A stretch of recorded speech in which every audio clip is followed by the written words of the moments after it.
Yo, what is up guys, it's your boy JRK here one more time, and today, some of you guys told me about two interesting videos, okay, that made me really curious, I'm not gonna lie, alright, so I'm here to check it out, and it is, how did every survivor and killer died in Forsaken, okay, so I guess that's a lore video, alright, explaining what happened, how did they even got there, yeah, that just sounds really interesting, and you guys asked me to do it, so I'm gonna do it, alright, that's how it works here, and yeah, if you like this type of content, don't forget to like and subscribe, that will help the channel a lot, and it's free. What a great deal. What? And yeah, man, don't forget to leave recommendations down below. All right. But yeah, so now without further ado, let's go to the videos. Okay, guys, I'm here the first one. All right. So this is by Kehiko or Kehiko. All right. So look, do exactly what I'm about to do. All right. Look, subscribe, like. It's done. So fast. Oh my God, it's so fast. Yeah, go support his channel out. Okay. He did a video. He compiled all the information, editing. Bro, link in the description. Go support him. Okay. But yeah, man, let's see what happened, bro. Yo, I gotta chill though. I gotta chill. It's okay. Everything's fine. All right, we're gonna start with the survivors, all right? And then after, we'll go to the killers. But yeah, man, so without further ado, let's see, bro. Let's just see. 3, 2, 1, play. A cutie patootie. If I'm a cutie patootie, then you're a peenie vagini. What? Hope it's not obvious, but I'm a big Forsaken fan. Sorry, bros. There's just no shit to play on the Roski anymore. Talking crazy on Roblox. Yo, what? You're talking crazy on the Roski. I get it. I was once a teen, heavily involved in Roblox activities. And I've been itching for Bro, who are you, man? lore video. Instead, we got this bullshit. Man, I don't care about the codes and shit. I want to know about this fucking guy. One thing that stands out in the story is how each character in Forsaken got there. It's really important to know that Forsaken is basically hell, and everyone in this game is one way or another currently just dead or missing. This is a little similar to the non-Roblox counterpart Dead by Daylight, where some characters are dragged in one way or another from the real world into the realm. And when I saw that Forsaken game theory video in my recommended, I was like, yo, this is fucking crazy. We got the professionals on this shit, huh? I was like, damn, we really gonna get some information. We're really gonna get the lore drop. We're gonna get all the answers. Then they just started talking about Greek gods and pedophiles. I'm like, damn, what a snooze fest. To be honest with you, I care very little about this, all this story. I got a feeling the devs don't really care about it either, considering the reputation of the guy who wrote it. So I'm introducing my whole new canon. We're just gonna see how it goes. So as I was saying, in Forsaken, it's been implied time and time again that every character in the game is existing in a specific kind of afterlife, meaning that everyone here is dead in the Roblox world. Very plain and cut by itself, but how can we go deeper? Already, there's a select amount of characters that we know died from a certain cause. That's Guest, Chance, and 007 and 7. We know Guest's entire backstory and from the Oblivious HD movie, The Last Guest, where Guest is killed in a war. In the Forsaken universe, he doesn't miraculously survive like in the movie. And that's really all I gotta say about Guest, I can't say anything else. If you're a Guest main watching this, you can click off now. 007. Yo, okay. Yo, let me ask something. I saw a lot of people talking about that movie too. Should I watch that movie? Because I guess he survived. That's kind of a spoiler, but in the Forsaken world, he actually died and he just got there. All right. Is that movie good? Let me know. And 7 is a bit more complicated just because we don't know what's retconned yet. It's generally assumed that after he was stricken with grief from losing Cool Kid, he promptly took his own life. Then again, this was written by the pedophile. But so far in the story, there hasn't been much to implicate. What is going on in Forsaken staff, bruh? What? Otherwise, something you're gonna notice is I'm going off of a lot of breadcrumbs. There is not that much lore available right now for Forsaken. Chance is also kind of complicated because there's two kinds of canon, but either option works to explain Chance's death. One where Chance is killed by one of his friends, iTrap, and after attempting but failing to kill Chance via a Russian roulette game, he eventually took matters into his own hands and killed Chance with a dark heart. This is actually the incident that supplied us with the evidence that every character in Forsaken died in a past life. The other, more modern option is where Chance is killed by the mob, namely the Sonolino family. Chance was good friends with the mafia and often frequented their casino. However, after winning a rigged game and stealing the prize, his relationship with the family soured, leaving him indebted and on the run, now being hunted by mafioso. Chance being miraculously whacked by the mafia doesn't satisfy me, however. When Don Sonolino kills Chance, he says, "Thought you could run after what you stole from us?" We know that Forsaken exists in an alternate reality separate from the real world. It's also important to note that Don Sonolino is also most likely somehow Forsaken, because he makes comments that imply that he's not native to the realm, but like the other killers is somewhat brainwashed into killing people. He says things like, "This place is ridiculous. Who designed this place? The point I'm getting at is that the fact Don Sonolino only says, "thought you could run after what you stole from us," means that this is the first time he's catching and killing Chance. If Mafioso was somehow related to Chance's death before Forsaken, I'm pretty sure he would say something else that wouldn't make it sound like this is their first interaction. For this reason, I think it's more likely that I Trapped story is still canon to Chance. The Mafia never caught Chance, at least as far as we know. It does say on the wiki that this part is kind of outdated, but you know, one can only hope. 2 time, I'm gonna get this one out of the way quick. I got nothing. Yo, okay, man, about Chance. Yo, that makes sense. But yeah, man, Mafioso, bro. I think the line just says it all, you know? And what a chat voice, bro. Let's see 2 time now. Betrayer. Bro, he's a betrayer. I don't care, bro.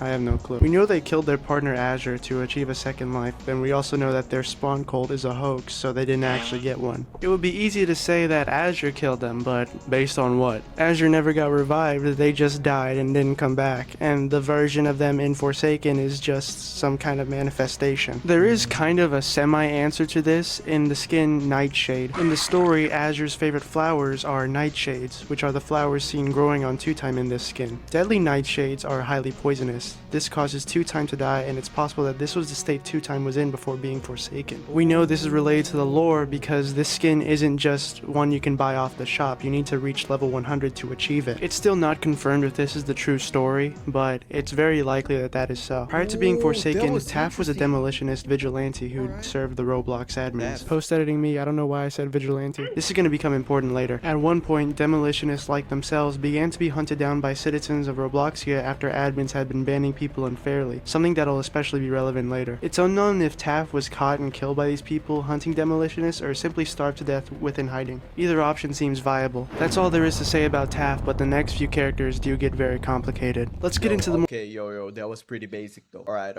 I guess we don't have like that much information about him.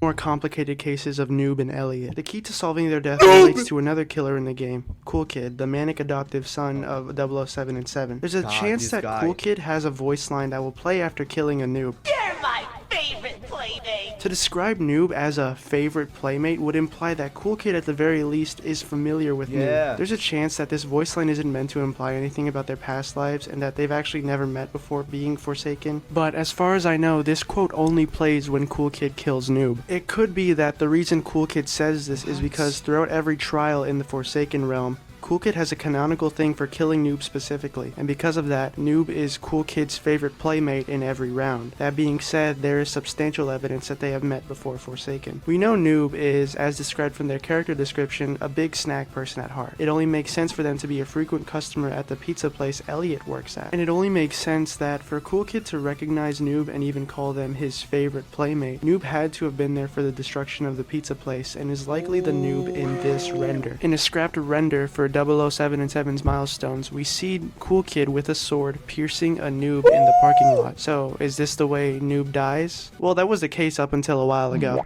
My work is easy because I can control my... Yo, I get start out my of brain my dumping screen, bro. everything. See, very recently the game was updated to where if you achieve milestone 2 on Noob, you could visit the shore outside the lobby and discover a photo of Noob with their friends. Wait, okay. So everything that he said about the pizza, the Elliot, you know, the pizza place, Cool Kid killing was already like demystified, you know? That's not right. Let's see. 2 on Noob, you could visit the shore outside the lobby and discover a photo of Noob with their friends. This was taken after Noob had dissolved their friendship with Guest 666. We know that because Noob speaks of Guest in past tense, almost like it's addressed to them, meaning they're no longer in the picture. This is a very common theme relating to their relationship, as we know they aren't friends anymore after an action that Guest and Noob both committed. In the message on the photo, we learn that Noob and their friends are planning to visit a haunted mansion. By viewing the account named I Must Be the Reason Why on the Roblox website, I must be the reason why. Okay, haunted mansion. By viewing the account named I Must Be the Reason Why on the Roblox website, we can visit the haunted mansion Noob goes to, and we play the game from their perspective, where we find out their friends that were in the photo with them are now gone. They abandoned them. As they wander through the building, they discover someone who Noob says looks like Guest, but isn't them. The leading theory about this was that this was the Spectre, killing Noob in the mansion. But I want to go a step further. We know that Guest and Noob were no longer friends at this point in the story, but they kept contact somewhat. Noob, at the very least, wrote with Guest in mind in every note they share. Is it possible that Guest was somehow receiving these letters, and that Guest had prior knowledge that Noob would be at this mansion? We know Guest, at this point in the story, does not look like themselves. In their transformation, they're a massive beast. And how does Noob... Bro, this is dead ass scary though. What? Oh my god! Guest had prior knowledge that Noob would be at this mansion. We know Guest, at this point in the story, does not look like themselves. In their transformation, they're a massive beast. And how does Noob describe the figure in the mansion? Someone who looks like Guest, but also doesn't look like Guest. Bro, stop! Figure in the mansion. Wait, let me see. Notice the resemblance of Guest's face in the official render compared to the mansion figure. Note that the teeth and eyes are very similar. Mansion figure is very clearly Guest 666 mid-transformation into the red beast that appears in Forsaken. Bro, look! It's actually the same thing! Oh my god! Yo, this guy's like Sherlock Holmes, bro. Mansion, someone who looks like Guest, but also doesn't look like Guest. This is further supported by the Wikipedia, where on the lore tab for Noob, it says that if Noob ever saw the true form of Guest now, they wouldn't be able to believe that that's really them. A perfect connection to what Noob says in the mansion. This wasn't the Spectre coming to take Noob into Forsaken. This was Guest coming back to kill Noob. For what reason, we don't know. But I personally just don't believe that that was the Spectre there. So, is Cool Kid innocent? Not really. No, of course not. Cool Kid is responsible for more than Cool Kid is a Satan. Y'all won't change my mind. I mean, let's see the lore. Let's see the killer lore, right? I might have spoken too soon. Let's see.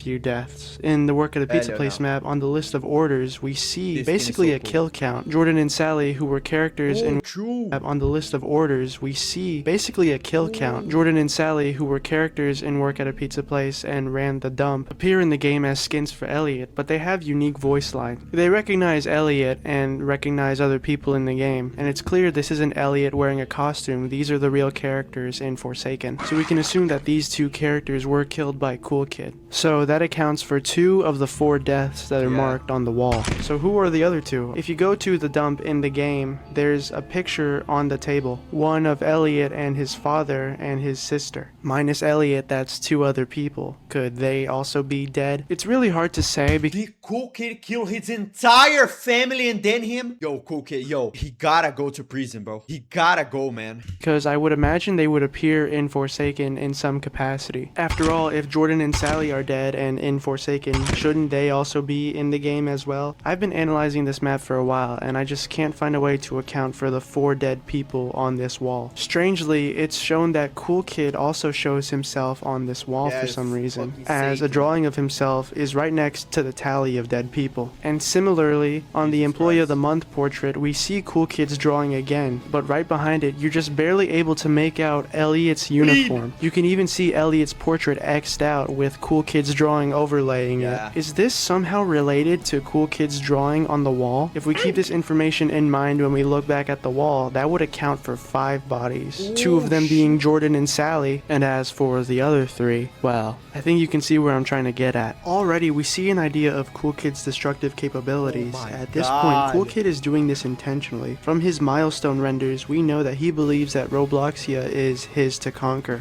In his milestone gameplay, he has a quote for killing Elliot. You're nobody special. You'll burn alive just like the rest of them.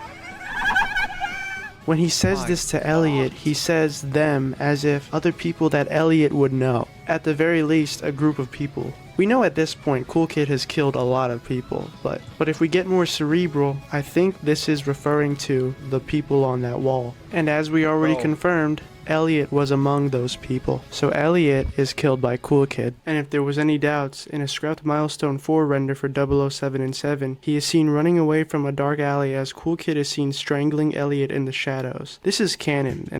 Oh my god! Look! That is a murder evidence, bro. Get this kid in jail, man. And the developers wanted us to notice this. That brings us to the next batch of characters, the admins. The ones we're examining are Shedletsky, Builderman, Dusakar, and the upcoming killer. Yo, what happened to Dusakar? How did anybody kill him? Dude is already a demon.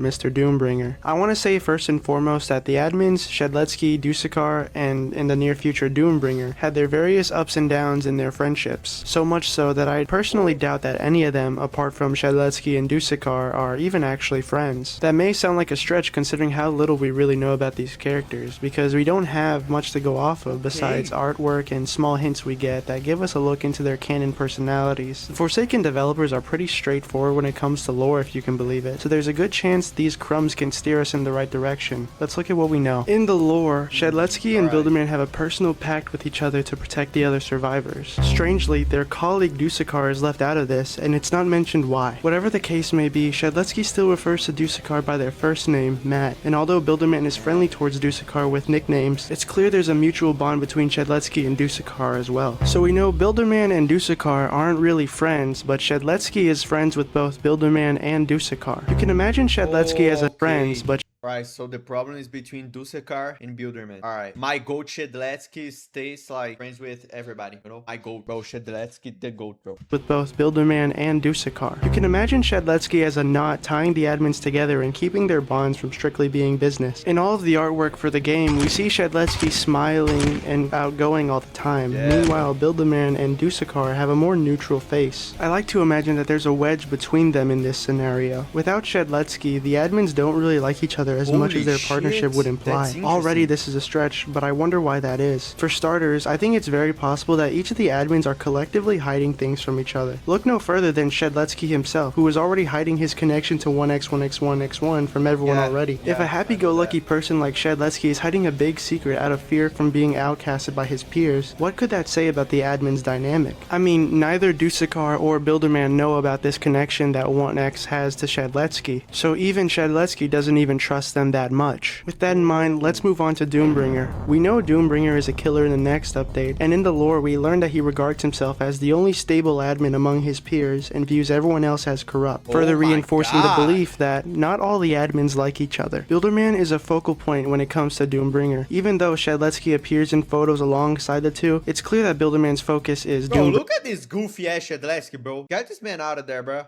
Doombringer and vice versa. I believe Doombringer is the one who killed Bilderman. Let me elaborate as to why. We know that in the later stages of the admin's relationship, citizens of Robloxia were beginning to turn on the admins for false banning. We know this from Taft's lore. Doombringer's known cruelty and unjust judgment is likely what caused the citizens of Robloxia to begin protesting. So we know Doombringer is responsible for the uprising and protests, those protests that inadvertently got Taft killed. This more than likely caused a massive discourse in Roblox's inner circle of admins, and we know that Doombringer wasn't the kind of person to back down. When Bilderman tried to right the ship, Doombringer saw this and had no intention of letting anyone get in his way. But what about Dusakar and Shedletsky? Couldn't they have helped? Well, it's possible if it weren't for the fact that at this point, Dusakar and Shedletsky are already dead. I'd say Doombringer could have easily killed Shedletsky the same way he does with Bilderman. After all, we see both Bilderman and Shedletsky in prison surrounding Doombringer in this render. Safe to say, Shedletsky doesn't win that fight. So does Doombringer also kill Shedletsky? No. In fact, Doombringer and Shedletsky never fought each other because of one reason. Shedletsky has been dead for a long time, and the one Bro, like 10 plot twists. Oh my god, that is cinema! killed him was right in front of you the entire time. Has been dead for a long time, and the one who killed him was right in front of you the entire time. Dusakar.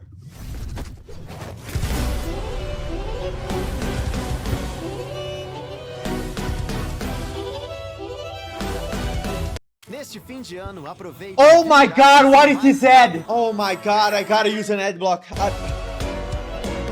This animation is so interesting to me, and I hardly hear anyone talk about it. Every single killer outro features either no survivors or multiple in the cutscene, but 1x1 just kills Shedletsky. In both animations, the focal point is just Shedletsky and no one else. It's clear to me, at the very least, that this is how Shedletsky dies. And as we know from Shedletsky's personality, his death does not go over well with the admins. I think in the correct timeline, Shedletsky dies fighting 1x1 very early on, and in his absence, the admins relationship begins to fall apart. Having this happen likely causes everyone to have to cope in their own ways. Doombringer, being as unstable as he is, probably grieves Shedletsky more dramatically, thinking 1x1 could have been prevented if more people were aware and if Shedletsky didn't keep it a secret. This could very well be the tipping point that led Doombringer to believe that the admins weren't as credible as they say they were. At this point, Doombringer is riddled with grief of the loss of a friend and anger over how it could have been preventable. Anger that turns into downright rage over how the admins did nothing. I think this causes Doombringer to begin his reign of terror,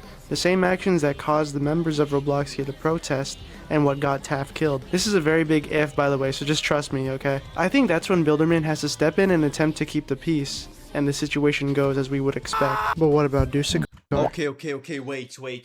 Oh my god, there was cinema. Like, he says that he thinks it was like that, but makes absolute perfect sense. Holy shit. Yo, this shit's crazy, man. Okay.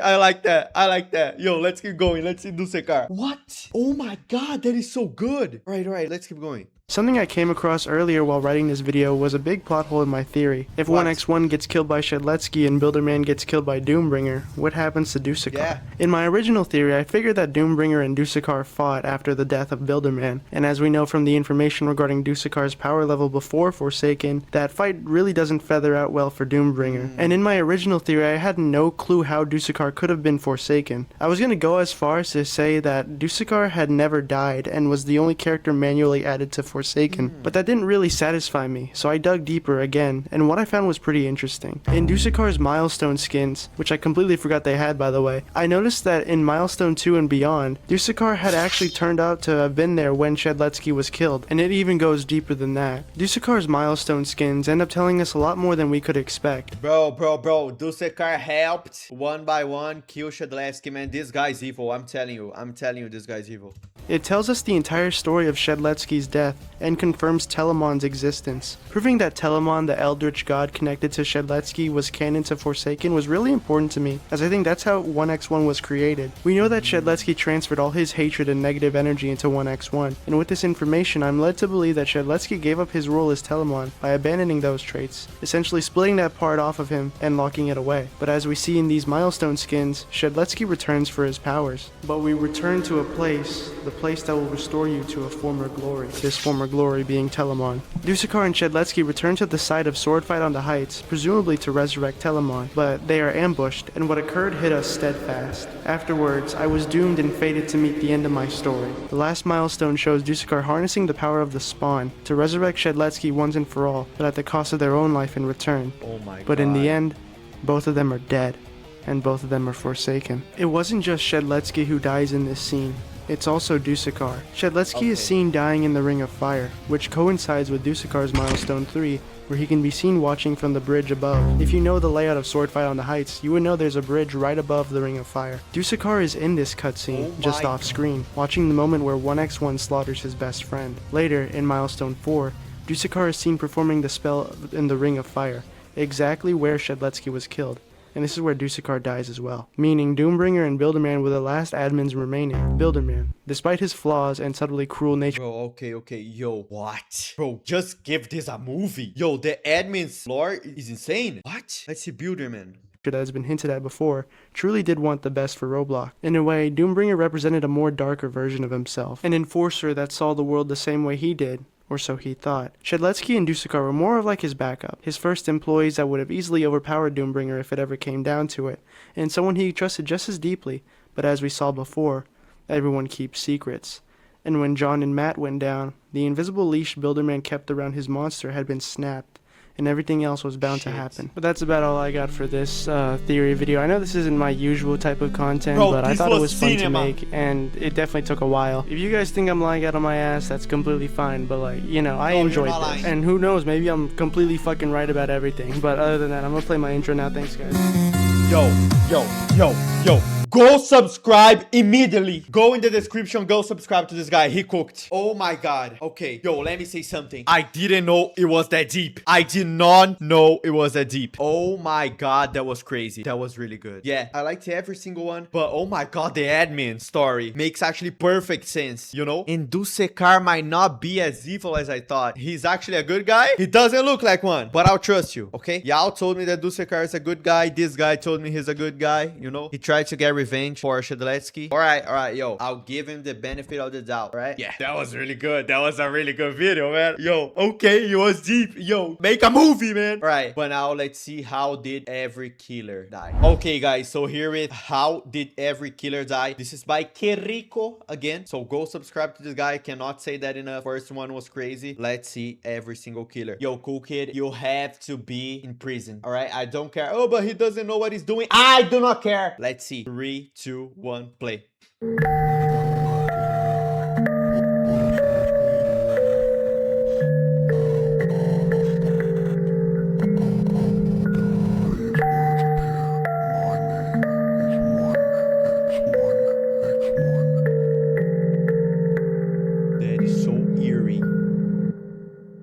My god. Okay, go chill. You know Roblox? I don't fucking play Roblox! Yo, he's that guy. Wait, so he was the guy of the last video. All right, yo, go follow him on Instagram. Why not? Let's see. Okay guys, I followed you got me. After my last video on Forsaken, I've been getting messages all over to make another one, this time highlighting the story of every killer in Forsaken. And the only reason why I haven't been able to make the video was the same reason why I fucking hate how the Forsaken team handles lore. And that's just because there's nothing to go off of. In my last video making a theory on the characters in the game, one of the main sources of information came from the milestone renders. It was from these renders that we were able to learn about how Dusekar was there when Shedletsky was killed in Forsaken, that Two-Time died from being poisoned by nightshades shortly after killing Azarath, and a bunch of other important details that have never been mentioned in the lore. Now, I don't know if you know this, but the only killers with milestone renders are these two. And you know, at that point, I might as well just shove it up my ass, because there's... What do you mean, Hawk 2? What do you mean by that? Killers with milestone renders are these two. And you know, at that point, I might as well just shove it up my ass, because there's no information between these two. And it was like that up until the Halloween update that introduced... Wait, what? Did Cool Kid just say that? Information between these two. And it was like that up until the Halloween update that introduced Guest 666, and not only that, but more milestone skin renders, which was basically my only chance at making any progress last video. Along with that, we're gonna get some more information from some of the maps, and now that we have so much to go off of, that's kind of why I was holding off on making this video. But with all the new information available, I'm able to bring a comprehensive theory that might not be total bullshit. So today I'm gonna try my hand at solving Forsaken's lore, and if I don't get it right, I'm not gonna take any advice, and I hope they hire me to write lore for them.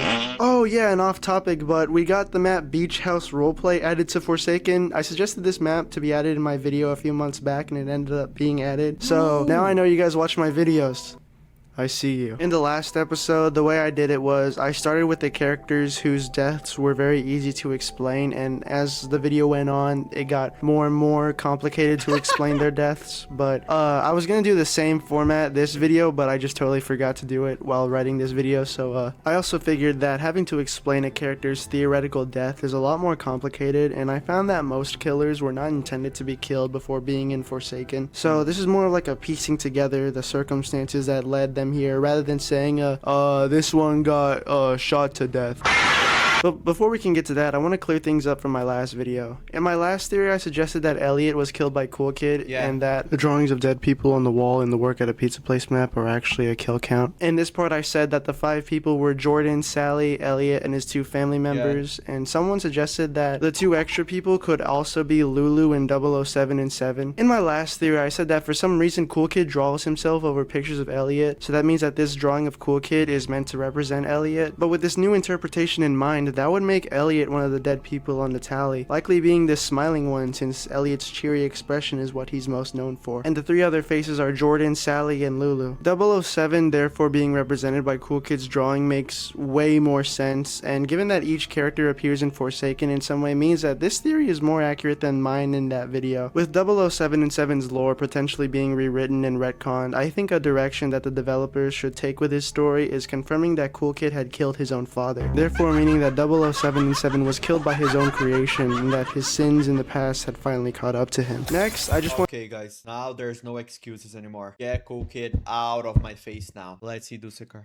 to clarify the fate of Dusakar and Shedletsky. A lot of people had questions about how Dusakar died, which, if you don't know, in my last theory, I concluded that Dusakar and Shedletsky returned to sword fight on the heights together to resurrect Shedletsky's former glory of Telamon, something that will be mentioned again later. When they arrived, they were ambushed by 1x1x1x1, and as we see in 1x's outro, Shedletsky is ultimately killed by them. In this scene, Dusakar is standing on the bridge set up above the Ring of Fire where Shedletsky is killed, meaning the reason why 1x1 looks up at the end of the animation is because they're staring down Dusakar. Dusakar is positioned on the only bridge in the Sword Fight on the Heights map. It's also the only bridge that's directly above the Ring of Fire, where 1x1 is looking. The last milestone shows Dusakar standing in the Ring of Fire, finally performing the respawn ritual, and the quote tells the story of Dusakar giving their own life to resurrect Shedletsky, but in the end it doesn't Okay, yo, Dusakar might be the GOAT. Yo, chill, yo. Oh my god! This guy's changing my brain structure. Alright. work, and both of them die without anyone being resurrected. I had a lot of people ask about that, so I thought I'd clarify. And with that out of the way, since we're already here, let's start with 1x1.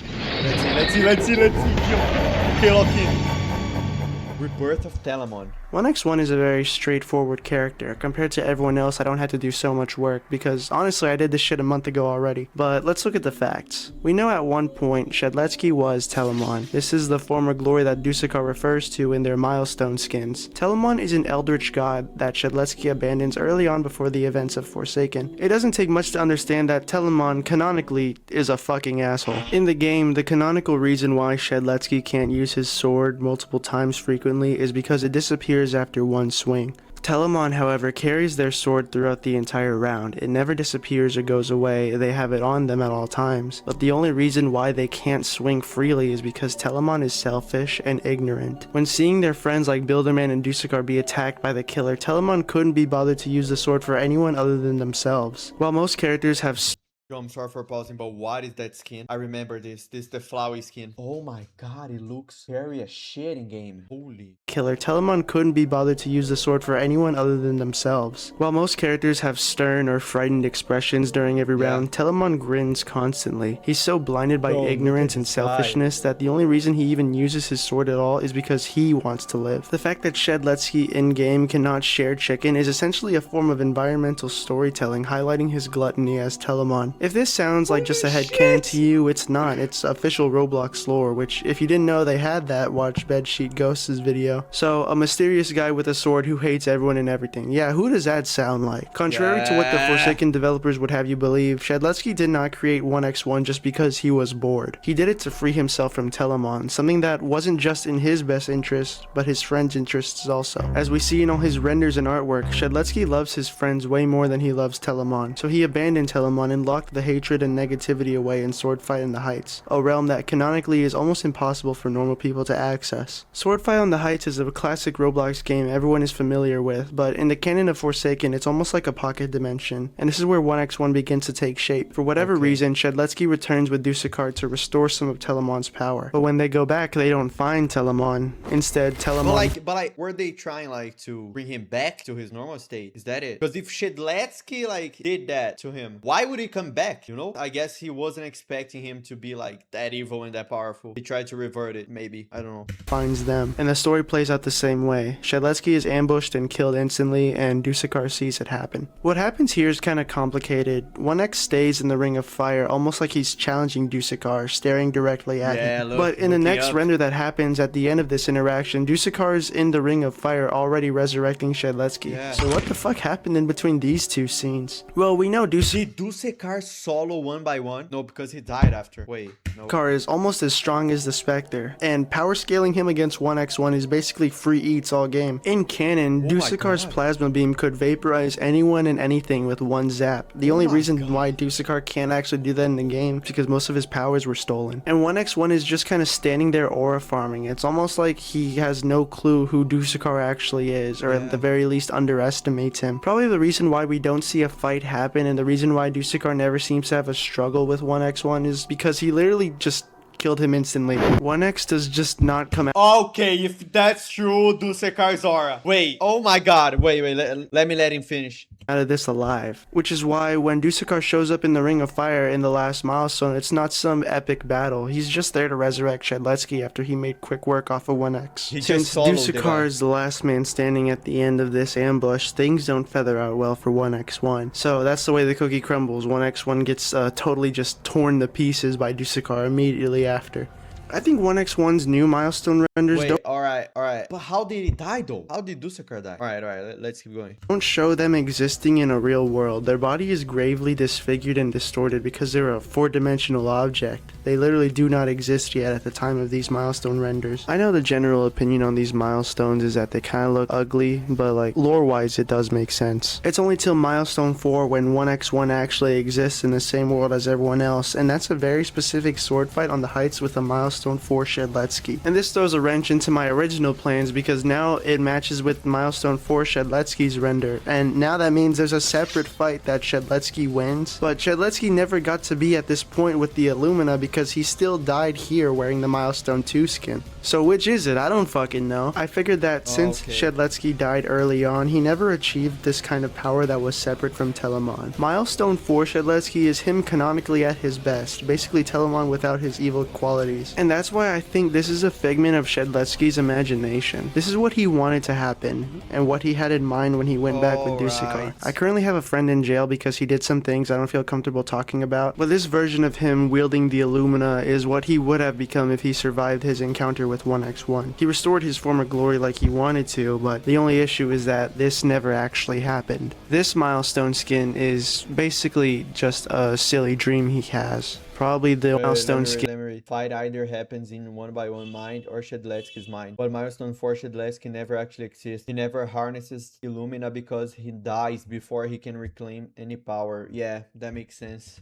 Is basically just a silly dream he has. Probably the only dream he has when he's dying on the floor. This milestone 4 Shedletsky doesn't just represent his unrelenting and unbeatable strength, it represents courage and kindness that he didn't have before. It's his enlightenment, and the fact that he never reached it, no matter how hard he tried, is the last thoughts before he dies. Moving on, let's work on guest 666, and big fucking news, I was right. Last episode I theorized that the game titled A Nightmare depicted a noob going to a haunted house and getting killed by the now deformed guest 6666. I think I said 4 6s.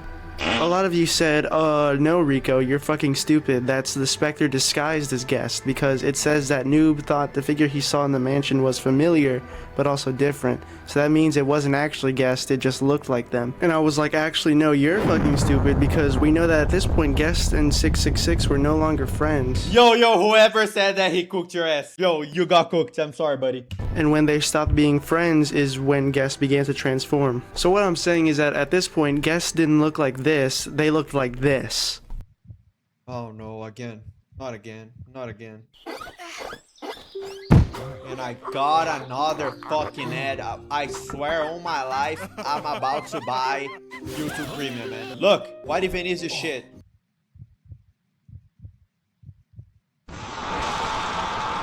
I connected that the face on guest in the mansion is similar to the face on guest 666 in game, and therefore this is guest mid-transformation into the beast in the game currently. And now, lo and behold, the new milestone 4 render for Noob shows Noob entering a mansion like he does in A Nightmare, and it's the exact same sleeve on Noob that appears in guest 666 milestone 4 render in the same building. So yeah, I was right, guest 666 killed Noob. Okay, so if that's done, what happens to guest? Well, we all know that once guest becomes this massive beast, they start becoming known as an urban legend of sorts, doing things like hanging out in the woods, sneaking up on campers in cabins like we see in the intro.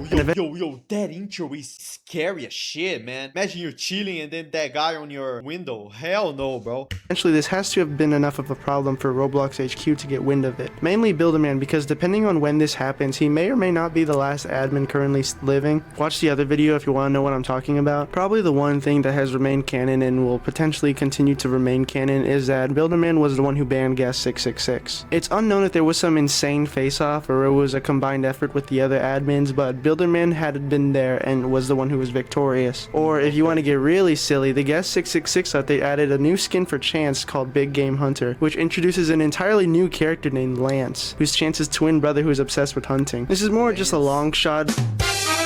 But who's to say Lance wasn't just out and about hunting for some deers or some shit and accidentally came across this beast? It's kind of complicated from here on because we know the Okay, he did not hunt gas 666. That's not possible. Lands exists and it's basically just super hell in Roblox. It's anyone's guess, but whatever could have happened to Guest after that is practically the way they die in our Forsaken. But enough about that. I know this is a killer's topic video, but let's talk more about Builderman, because he's strangely important. Out of all the characters in the game, he seems to be connected to almost everybody. In some way or some form, he knows everyone. For starters, he knows all the admins, that's a given. But there's a very interesting detail in his Milestone 4 render. Where exactly is he standing? You know, at first I thought it was this structure on Chaos Canyon, and taking a look at it, it was kind of a match. Builderman standing on the ruins of Chaos Canyon then. Oh yeah, and for some reason he has a new custom hammer and it's glowing with little purple sparkles in this render. That's a strange detail. It's also like he's raising it up with pride, like he just discovered it. Like he's saying, check it out guys, I got this magic hammer. But you know what else I ended up finding? There's this game that was made a long time ago on Roblox called Here Where the World is Quiet. This is what it looks like. It's a puzzle game for a prize, a priceless Roblox item that's still sought after to this day. The design of the map is pretty tiny to be honest, but there's some things to note, like a massive tall tower that you would be able to scale, but it spawns completely destroyed. A river of what I guess is supposed to be lava.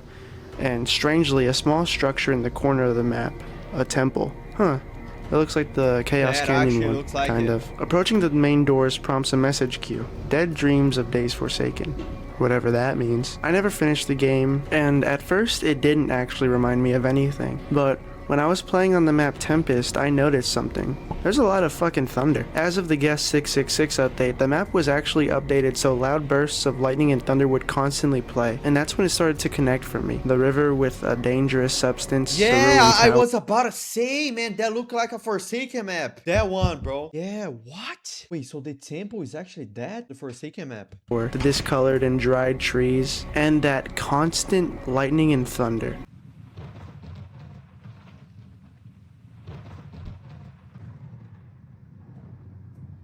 And hey, I think I forgot to mention what the grand prize was to those who solved Where the World is Quiet. You know what it was? The Void Star. Stole. Bro, okay, that scared the shit out of me. What the fuck was that? Wait, let me go back 5. Oh my god, stop, man. Quiet. You know what it was? The Void Star. Stole. Okay, so here's what we know. The map Tempest is a recreation of Here Where the World is Quiet. Not a one-to-one recreation, but the similarities are too big to ignore. These are the same locations one way or another. The grand prize of Here Where the World is Quiet was the Void Star, and in the last puzzle, you would open the door to the temple at the edge of the map and retrieve the mysterious object. This is what that object looks like, by the way. The Void Star, which was the grand prize for this event, is the main attribute of Noli. You basically win the Void Star from this temple. Or in the context of Forsaken's lore, the Void Star comes out of this temple. And to add on to that, Noli takes on a form that includes the color purple. Purple like the sparkles on his hammer. Remember what I said about Builderman just now, how it looks like he's holding up the hammer as to say, look what I found, as he's standing over the remains of a temple that we know in some way was used to contain the Void Star. Because if we look at how the temple is supposed to look like versus what it looks like as Builderman is leaving from it, it looks like he basically destroyed it. It's literally ruined. It's pillaged. Builderman decimated an ancient structure to retrieve this treasure. And you know how I know this hammer is something that's treasured? This statue of Noli in the Tempest map is holding a hammer right next to other statues of Noli that are holding equally valuable items like swords and crescendos. And what does that hammer kind of resemble? I found the actual gear on the Roblox catalog and it never had that handle that matches up with the statues. I'm telling you, this is connected. Builderman should not be in this temple if he has to destroy it, but he's here anyway. So enough beating around the bush. Builderman just plundered the temple encapsulating the Void Star, and now, for whatever reason, the hammer that he didn't have until now is glowing purple. So Builderman, in his ignorance downplaying the raw strength of Doombringer, his inability to see that Shedleski was keeping 1x1 a secret from him until it was too late, has yet again added another foolish action to his resume. He set Noli free. Noli never had to have been for— Oh my god, this guy is literally Sherlock Holmes in this shitty cinema. Oh my god, okay, let's keep going. Everybody's connected. Oh my god.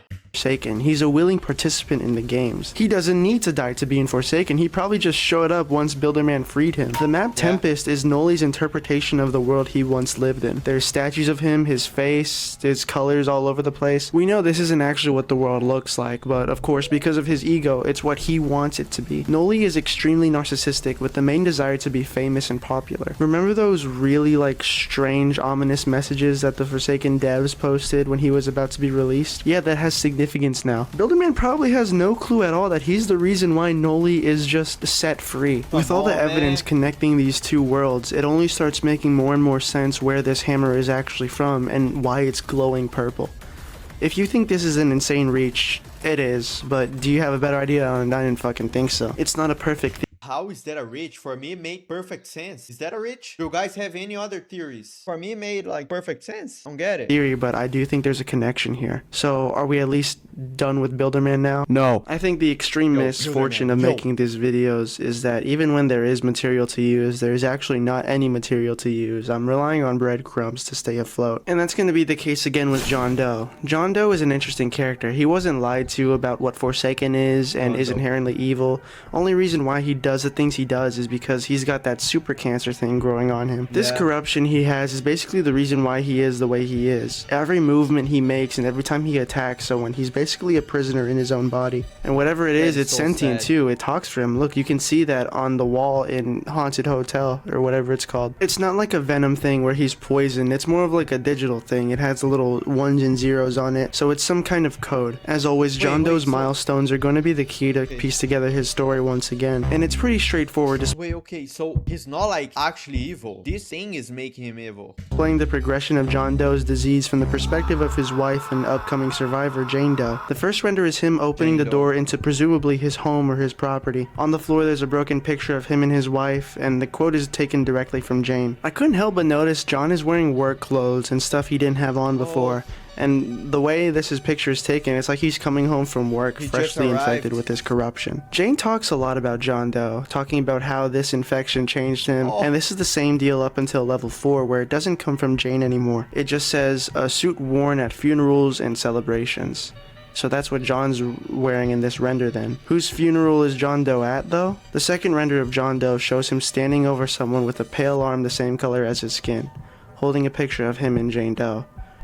We can't see who this person is, but knowing who John Doe likely went to in his final moments of being able to control himself, and knowing that only Jane would be in possession of this picture, it couldn't be further from the truth who this actually is. Jane Doe dies here, killed by her own husband against both of their wills. Can Forsaken Lord chill, man? Oh my. Bro, it is the son killing his father, husband killing his wife. Yo, can everybody just love each other? Oh, let's keep going. Jane Doe holds up a picture of them, hoping he will remember her in some way, and hoping that by some miracle he will recognize her and take back control of his body. But John Doe can't control himself anymore as much as he wants to, and the next time we see that photograph, it's molded into his face. It's rotten and tinged with blood, and the corruption has completely taken him over. This is effectively where John Doe's story ends, as the next time we see John Doe, he's virtually unrecognizable, living in a brutal brick fortress with the corruption rapidly growing around him. And that's where his story ends. It's not ever explained what caused him to become infected with this one day, but Yo, this one is just sad. This one is sad, man. He wasn't even bad, you know? He wasn't even evil. What even corrupted him? That is so sad, man. Alright, let's keep going. Here's what we know about it. It's conscious and exists with a will independent of John's. It can talk, but it mostly prefers to just scream. There's a detail on the kill animation at milestone 3 and 4 where the arm has a mouth that opens and catches the survivor. So not only are they being impaled, but they're also having their organs eaten. So we know this thing needs to be fed so it can survive. What this is I'd say a variant of some kind of script that Guest 666 possessed. That kind of coincides with the 2017 John Doe script, which, if you don't know, is basically what Forsaken's John Doe is based off of. This parasite on John Doe's body is basically an injected script. And, well, I guess judging by his business casual attire, it looks like he must have gotten it from work. But where does John Doe work? What kind of work hazards is he facing where infectious scripts that can destroy Roblox just are around and are easy to access so easily? None other than Roblox HQ itself. In John Doe's intro and outros, he starts off standing in front of the Roblox HQ, and in Forsaken canon, we know Roblox HQ is where all the information and research on anomalies like Guest 666. Is he killing Tom and Jerry?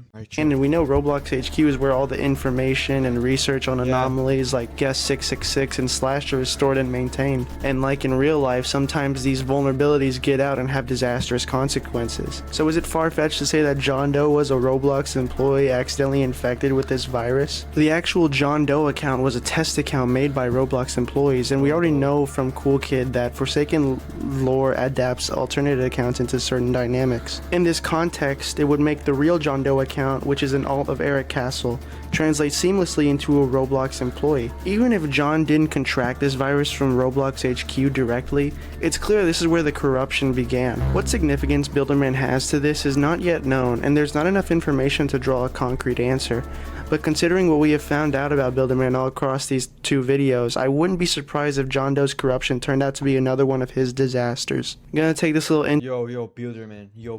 Yo, you gotta be investigated, my man. I'm not sure about you anymore, bro. I'm being honest, you know? And what if, like, John Doe was, like, a test subject, you know? He was testing, like, virus, bro. That would be even worse. He's not even a bad guy at this point anymore, you know? intermission to clear up Cool Kid and Azarath, because I totally forgot to mention them this entire video. Azarath was killed by 2Time. This is pretty much common knowledge, and I don't have to put a hat on a hat with this one. Cool Kid ends up having uniquely less lore than his adoptive father, but as he grew to become more and more of a capable threat, I would say it's easy to assume that, like Guest 666, he put himself in the crosshairs of the admins, and funnily enough, this mirrors what actually happened to the real Cool Kid account that just got permanently banned one day. So there goes Cool Kid, I guess. Now let's cut up to years later, or years before, on the opposite side of the world with Slasher. Slasher exists in a very interesting time period. At this point in the story, there's a war going on, and while it's easy to connect the entire story to the last guest, it's a little bit more complicated than that, as Forsaken's canon does not follow the last guest as closely. But there's a war going on between Robloxia and the Bacon Empire, and it's a war that Builderman is profiteering. Holy fuck, this guy's an awful person. Yo, for the love of Christ, I don't even care about the killers anymore. Just send this guy to jail right now. We know that the reskin of the Underground War map is where Slasher is captured. Slasher's life fucking sucks, I'm not even gonna lie. He gets tortured in Area 51, but in this facility stores the Necrobloxicon, and this turns out to be what gives him his powers. The Necrobloxicon is essentially what controls Slasher. In fact, I'd go as far as to say it's more of a killer than Slasher is. If the Forsaken devs wanted to adapt this Roblox Limited hat into a fully fledged character, this would be the way they'd do it. Remember earlier when I said that Roblox HQ has to have an extensive database of myths, scripts, and anomalies? Well, the existence of the Necrobloxicon in Area 51 is pretty much a confirmation. That's about all that is really significant about Slasher's story, but after he's contained in Area 51, he makes friends with Jeff the Killer and Slenderman, and eventually they flee the facility. Say that again? The story of the Area 51 We are cooked. That's all I have to say. cast is very ambiguous, especially considering that they have little to no connection to any survivors in the game. But the map Horror Hotel shows that they at least stayed together for a while, hopping from location to location as fugitives. Horror Hotel in Forsaken lore is probably exactly that, a haunted hotel for demented people. On a positive note, I'd say these three are the only ones who ended up getting to live free. I don't think they would have ever gotten caught or banned. They lived free up until the events of Forsaken, and that's all I have to say about them. And with that, I think we're going to reach the end of the video finally. And there's some interesting takeaways, mainly that Forsaken's lore fucking sucks. Kind of. There's not enough for me to go off of, and for the most... Okay. Wait, okay. I get what he's saying. He's saying, like, they don't actually, like, write the lore, you know? You have to kind of guess it. But the way this guy put it, it made perfect sense for me, you know? He did a really good job. This is all probably just a headcanon. But what I can assure you is that Builderman, one way or another, is the most important piece of Forsaken's story. He keeps showing up in instances all over the timeline, and as mentioned in an interview with the Forsaken team, it's confirmed that Builderman has an important role in all of this. So I think I'm pretty close with this one. But regardless, I think that's going to be the end of this video. If you think this is all just like total like trash, let me know in the comments. Let me know in the comments. It's not trash! But that's going to be it from me. So I'm going to play my outro now.